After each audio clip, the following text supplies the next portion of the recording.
And we have a lot of great events happening here in Long Beach, charity events that great causes, and we're going to start with FinFest 2011.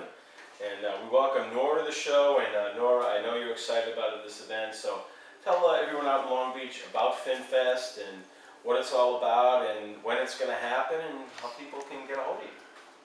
Thanks, Howard. Thanks for having me on the show again. It's always fun.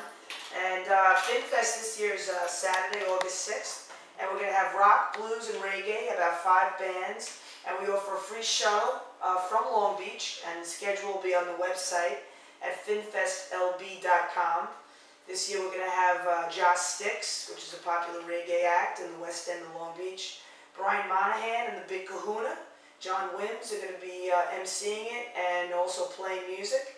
We have Reckoning and the Polio Band, which is my band. Yeah. And Breakaway is going to be there as well with the whole band, Howie and his friends. And we're right on the water, and we have a pool, and it's going to be a great day. And all the proceeds go to the Dorothy Finn Foundation, which benefits the animals, rescue homeless animals in the Long Beach area. And also, Rescue Inc. is now taking over. This is breaking news, Howie. Rescue Inc. has taken over the abandoned animal shelter in Long Beach, which is on the bay. That's great. So Long Beach is getting their animal shelter back, and hopefully we can donate some money to that cause as well. Anything else? Any questions?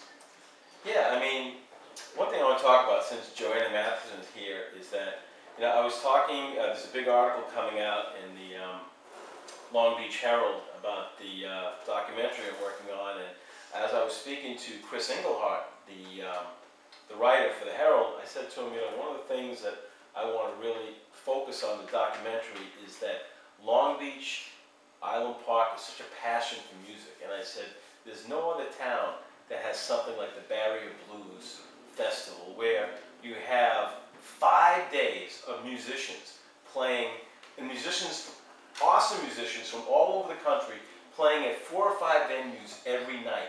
It's what makes Long Beach unique. What was it like performing this year in the Barrier Blues Festival? Well, that's great. And Joanna, who's sitting right across from me, did a great job. And I think it's wonderful that Long Beach is finally getting on the map with music. And I was excited. I was in the Folk to Funk Fest, actually, at Lola's in March. And we had a great turnout. And I think it's wonderful. And I think this is what we need. And it's good. We did the Memphis Blues, was it this year? And it's great to hear some great new sounds.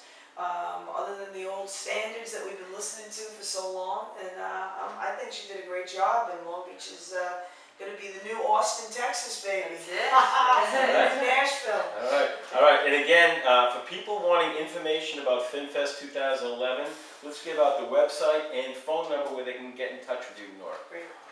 Thank you. It's finfestlb.com, and the phone number is 516-432-6991.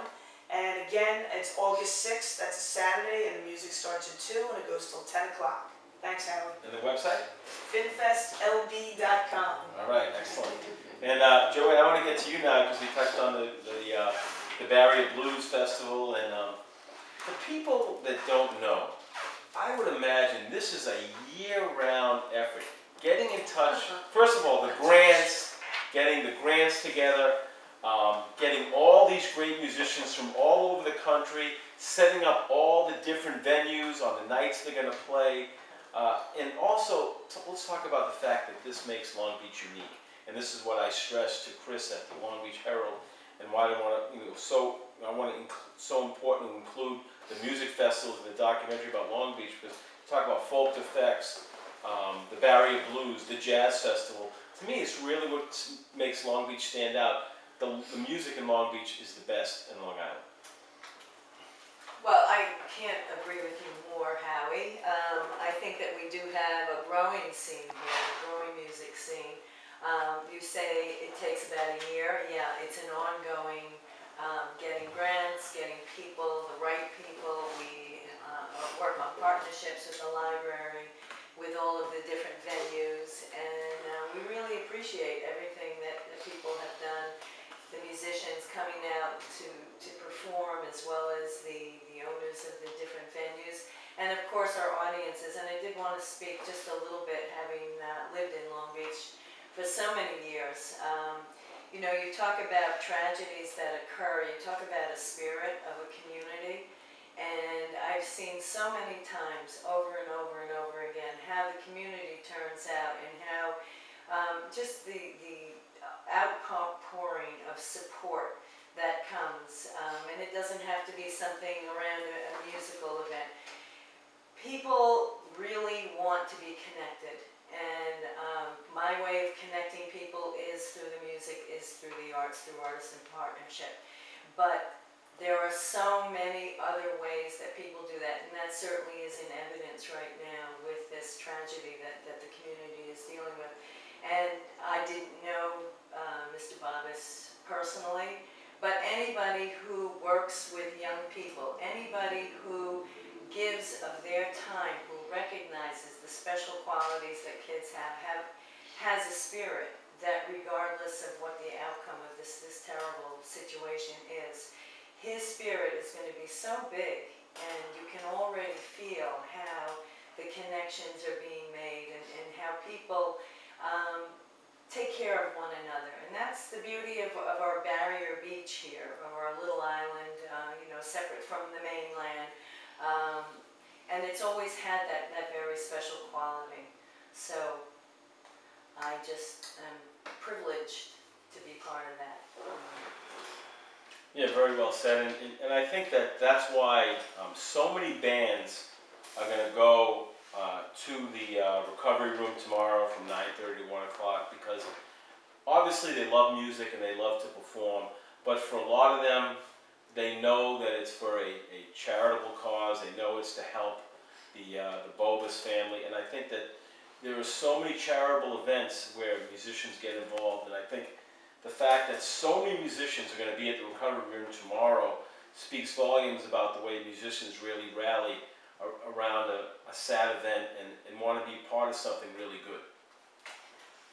And I think that also the music itself, spiritually and emotionally, is something that connects people. And it's a way to express yourself. And for me, the blues is such an important part of that, because it is the stories of our lives. It is about our emotions. It is about our history. And regardless of what generation you're looking at, we're all connected by those stories, by those emotions, by our humanity. And I think that, again, that's going to be in evidence tomorrow, certainly, with that free expression musically from the people who participate and give up their time.